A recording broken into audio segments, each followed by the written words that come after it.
Season 2 শুরু হয় brand new opening credit সিকোয়েন্সের মধ্য দিয়ে। সিজন 1 এর ওপেনিং ক্রেডিট ছিল টার্গেরিয়ান ব্লাড লাইনের মধ্য দিয়ে। সিজন 2 এর ওপেনিং ক্রেডিট পুরো আইস অ্যান্ড ফায়ারের পুরো ইতিহাস পুরাতন বইয়ের সুতোয় সেলাই করা ছবি আঁকার মাধ্যমে দেখিয়ে। এই স্পেশাল ঐতিহাসিক বইগুলোকে বলা হয় ট্রাপেস্ট্রি। প্রথম সিজনে আমরা ভিসেরিসকে বলতে শুনি ডেমন টার্গেরিয়ানের এই ট্রাপেস্ট্রি বইয়ের উপর অ্যাট্রাকশন আছে। ওপেনিং ক্রেডিটে ডোম অফ ভ্যালেরিয়া অর্থাৎ যেখান থেকে এই কাহিনী শুরু সেখান থেকে শুরু করে সর্বশেষ অ্যাগন দ্য সেকেন্ড এবং রেনিনা টার্গেরিয়ানের পুরো সাম্রাজ্য বিভক্ত হওয়া পর্যন্ত দেখায়। একটা শটে টিম গ্রিন ও টিম ব্ল্যাকের স্পষ্ট বিভাজনও দেখি আমরা। মূল এপিসোড শুরু হয় নর্থের রাজ্য উইন্টারফেলের স্টানিং শটের মাধ্যমে। ক্রেগান স্ট্রকের ভয়েস ওভারে আমরা ডিউটির গুরুত্ব সম্পর্কে বলতে শুনি। ডিউটি এবং স্যাক্রিফাইসের মনোলগ শুনে আমি ভেবেছিলাম পুরো হাউস অব দ্য ড্রাগনের মূল সুর অন্য কেউ বলছে, কিন্তু আমরা দেখি রেনিনার বড় পুত্র জ্যাকারিসকে হাউস অফ স্টার্কের বর্তমান কর্তা ক্রেগান স্ট্রাক দ্য ওয়াল এবং নাইট ওয়াচারদের ডিউটি সম্পর্কে বলছে। আমরা গেম অফ থ্রোনস থেকে এই 700 ফুট উঁচু ওয়ালটি সম্পর্কে খুব ভালো করে জানি, কিন্তু রেনিনা টার্গেরিয়ানের জন্য জ্যাকারিস যে সৈন্য চাইতে এসেছে সেজন্য ক্রেগেন তাকে ওয়াল এবং নাইট ওয়াচারদের বিষয়ে জানায়। ক্রেগেন বলে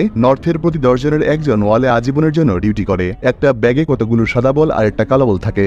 যার হাতে কালো বল ওঠে তাকেই নাইট ওয়াচার হতে হয়। এটা শাস্তি নয়, সম্মান।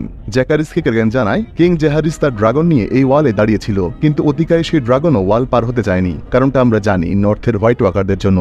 রেনিরা তার দ্বিতীয় পুত্র লুসিরিসকে কাছাকাছি একটি ইম্পর্টেন্ট রাজ্য স্ট্রম এন্ড্রের লর্ড ব্যারেথনের কাছে পাঠিয়েছিল। আমরা সবাই জানি তার ভাগ্যে কি ঘটেছে গত সিজনের শেষ এপিসোডে। ক্রেগেনের কাছে একটি রেভেন আসে লুসিরিসের মৃত্যু সংবাদ নিয়ে। জ্যাকারিস ক্রেগেন থেকে 2000 পাকাদারির আর্মি পাওয়ার আশ্বাস নিয়ে ফিরে আসে। মূল বইয়ে রেনিরা তার সন্তানের দেহাবশেষ কিংবা ড্রাগন অ্যারাক্সাসের পাখা খুঁজে পায়নি, কিন্তু শোয়ে আমরা সন্তান হারানোর শোকে কাতুর মা রেনিরা টার্গেরিয়ানকে লুসিরিসের মৃত্যু নিয়ে ক্লোজার পেতে দেখি। এতে সে প্রতিশোধের প্রতি পুরোপুরি মনোযোগী হবে। জ্যাকারিস স্ট্রাক হাউসের পাশাপাশি ভেইলের মেডেন জেন এর্নের সাপোর্ট নিয়ে ফিরে আসে একটি ড্রাগন তাদের হাউস পাহারা দেওয়ার শর্তে। প্রিন্সেস রেনিস টার্গেরিয়ান তার ড্রাগন মেলিস নিয়ে ড্রাগন স্টোনে ফিরে আসে সমুদ্রের বিশাল এলাকায় পেট্রোল শেষে। তার স্বামী লর্ড কর্লিস ভ্যালেরিয়ান গালেট প্রণালী দখল করে নিয়েছে, যেন কিংস ল্যান্ডিং এ কোনো সামুদ্রিক সহায়তা পৌঁছাতে না পারে। রেনিরা যখন লুসিরিসের মৃতদেহ খুঁজে বেড়াচ্ছে, ডেমন পাগল হয়ে ওঠে অ্যাকশনে যাবার জন্য। রেনিস তাকে মনে করিয়ে দেয় তার মেয়ে লেনা, যে কিনা ডেমনের দ্বিতীয় স্ত্রী ছিল, তার মৃত্যুর সংবাদ তিনি পেয়েছিলেন এমন একটি রেভেন মেসেজে। সন্তানের মৃত্যু শোক গ্রহণ করার জন্য একজন মায়ের সময় দরকার, নিদেন পক্ষে মৃত শরীরটা দরকার।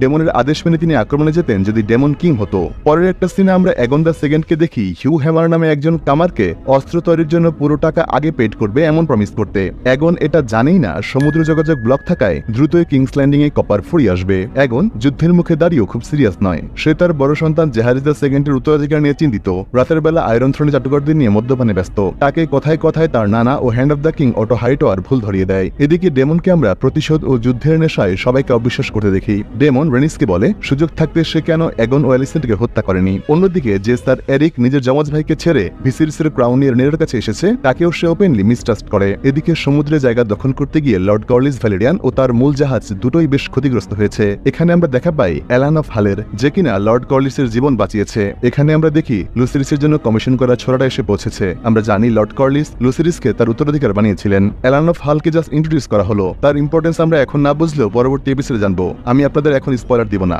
স্যার এরিকের অন্য যমজ ভাই স্যার আর্ক, যে কিনা অ্যালিসেন্টের প্রতি অনুগত, সেই স্করপিয়ন বর্ষা নিয়ে কিংস ল্যান্ডিং ও রেড কিপ পাহারা দিচ্ছে। এখানে আমরা অতিকায় ভেগাস সহ এমনকি ফিরে আসতে দেখি। অ্যাগন দ্য সেকেন্ড তার বড় ছেলে জেহারিস দ্য সেকেন্ডকে স্মল কাউন্সিলে নেবার জন্য খুঁজতে খুঁজতে কামরায় আসে। জেহারিসের যমজ বোন জেহারা টার্গেরিয়ান দেখতে অনেকটা হুবহু এক, যার কারণে এপিসোডের শেষে খুবই হৃদয় বিদারক একটি দৃশ্যের সাক্ষী হয়েছি আমরা। এই বিষয়ে আরেকটু পরেই বলবো। অ্যাগনের বোন এবং স্ত্রী হেলেনা টার্গেরিয়ান তাকে বলে সে ইঁদুর নিয়ে খুবই ভীত।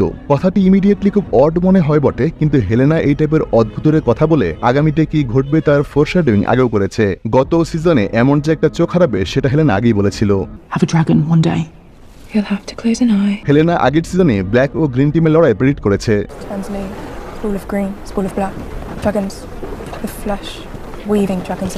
এমনকি রেড কিপের নিচে ড্রাগন মেলিস যে আগেই বন্দী তাও সে বলেছিল।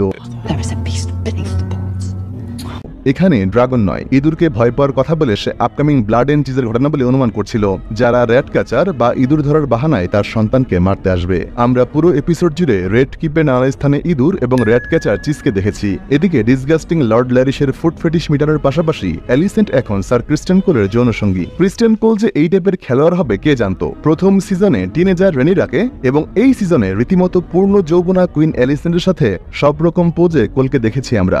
এমনকি এপিসোডের শেষ মুহূর্তে মুহূর্তের হৃদয় বিদারক দৃশ্যটিও এলিসেন্ট ও কোলের বিছানা প্রেম দিয়ে শেষ হয়। একটা অদ্ভুত বিষয়, রেনিরা ও এলিসেন্ট অনেকটা একই রকম ভাবে মর্নিং করে। অন্যদিকে রেনিরার পক্ষ ছেড়ে কারা কারা অ্যাগনের পক্ষে আছে সেটা নিয়ে গ্রিন কাউন্সিল বেশ ভাবনায় আছে। ল্যানিস্টার ও হাইটাওয়ার তো অবশ্যই গ্রিন কাউন্সিলে। নর্থ থেকে রেভেনের কোনো উত্তর না আসায় নর্থ ও সাউথের মাঝামাঝি হ্যারানহল খুবই ইম্পর্টেন্ট রাজ্য।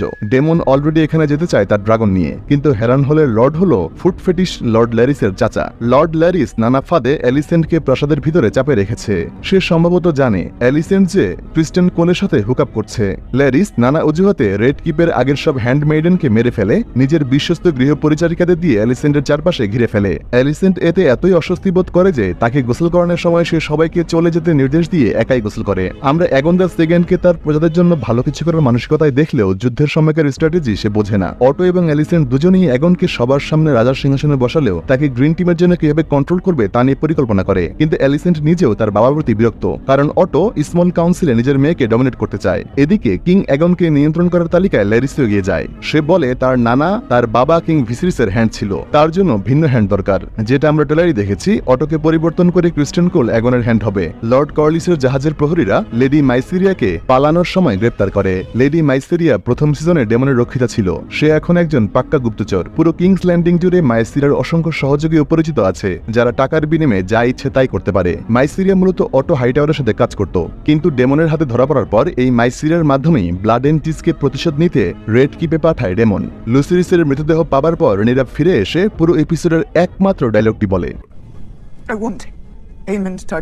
আমি এমন টার্গেরিয়ানকে চাই। ব্ল্যাক কাউন্সিল রেনিরার এই চাও পূরণ করার পাশাপাশি আগামী পর্বে হ্যারানহল কিভাবে দখল করবে তাও আমাদের জানায়। ডেমন আর তার 2 মেয়ে ড্রাগন নিয়ে অ্যাটাক করবে হ্যারানহলে। জ্যাকারিস যখন ফিরে আসে তখন আমরা মা ছেলে পুনর্মিলনের একটা অশ্রুসিক্ত করুণ দৃশ্য দেখি, যা সত্যি ইমোশনাল ছিল। আর এই অংশে আমরা রেনিরা এবং এলিসেন্টের ভিতরে একটা ইন্টারকানেক্টিক খুবই ইমোশনাল সিন দেখি।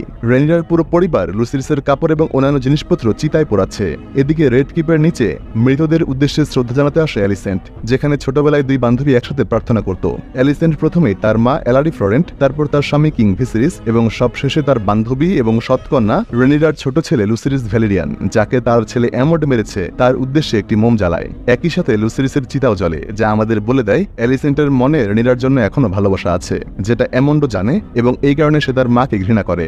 ডেমন টার্গেরিয়ান ছদ্মবেশে কিংস ল্যান্ডিং এ প্রবেশ করে। সাবেক সিটি কমান্ডার হিসেবে তার প্রতি লয়াল অনেক সেনা এখনো রেড কিপের প্রোটেকশনে কাজ করে। তাদের মধ্যে একজন হলো এই ব্লাড, যার রিয়েল নাম আমাদের বলা হয়নি। ব্লাড ডেমনকে নিয়ে যায় প্রাসাদের এমন একজন র্যাট ক্যাচার চিজের কাছে, যার আসল নাম আমাদের বলা হয়নি। মাইসেরিয়া এই র্যাট ক্যাচারের কথাই ডেমনকে জানিয়েছে, যে কিনা মেগর দ্য ক্রুলের তৈরি করা রেড কিপের নিচের সুড়ঙ্গ খুব ভালো মতো চেনে, যার ভেতর দিয়ে ডিরেক্ট প্রাসাদে প্রবেশ করবে ব্লাড এন্ড চিজ, এবং রেনিরার কথা মতো অ্যামন্ডের মাথা কেটে এনে দেবে। ডেমনকে তারা প্রশ্ন করে যদি অ্যামন্ডকে না পাওয়া যায় তবে? ডেমন কি উত্তর দেয় তা আমাদের না দেখালো পরে জানতে পারি, এ সান ফর এ সান, অর্থাৎ পুত্রের বদলে পুত্র। এই সময় প্রাসাদের ভিতরে অ্যামন্ড ও ক্রিস্টেন কোল সম্ভাব্য যুদ্ধের প্ল্যানিং করে। অটো ও এলিসেন্ট কেন তাদের ডিরেক্ট যুদ্ধে যেতে দিচ্ছে না এ নিয়ে খেদ প্রকাশ করে। অটো হাইটাওয়ার এই সময় প্রবেশ করে। সে এমনকে ধৈর্য ধরতে বলে এবং তার পিছনে কোনো প্ল্যান করতে নিষেধ করে। ব্লাড এন্ড চিজ গোপনে মূল প্রাসাদে প্রবেশ করলেও দেখে যে থ্রোন রুমে অ্যাগন মদ্যপ বন্ধুদেরকে নিয়ে আড্ডা মারছে, তাদের কেউ বাধা দেয় না। অ্যামন্ডকে না পেয়ে র্যাট ক্যাচারের ট্র্যাপ নিয়ে বিভিন্ন রুমে তারা খুঁজতে থাকে। চিজ হেলেনা আর তার 2 যমজ সন্তানকে খুঁজে পায়। মিশন হলো পুত্রের বিনিময়ে পুত্র। অ্যাগন তার পুত্র জাহারিস দ্য সেকেন্ডকে এয়ার ঘোষণা করেছে, তাই তার মাথা কাটবে তারা। কিন্তু 2 ভাই বোনের চেহারা একই রকম। হেলেনাকে ছুরি ধরে তার পুত্র সন্তান কোনটা চেনাতে বাধ্য করে তারা, এবং ভয়ানক সাউন্ড এফেক্টে আমরা শিশুর মাথা কাটার আওয়াজ পাই। অসহায়, ভীত, সন্ত্রস্ত, শকে বিহবল হেলেনা তার মেয়েকে বুকে জড়িয়ে ধরে কোনো মতে নিজের মায়ের ঘরে ছুটে যায়। সে এতটাই শক ছিল যে তার মা এলিসেন্ট যে ক্রিস্টেনের সাথে সঙ্গমে লিপ্ত তাও তাকে কিছুই ফিল করায় না। মেয়েকে বুকে চেপে হেলেনা বলে, they kill the boy. Dance of dragon থামার যার সম্ভাবনা ছিল, এই ঘটনা তা অসম্ভাবী করে দেয়। প্রথম এপিসোড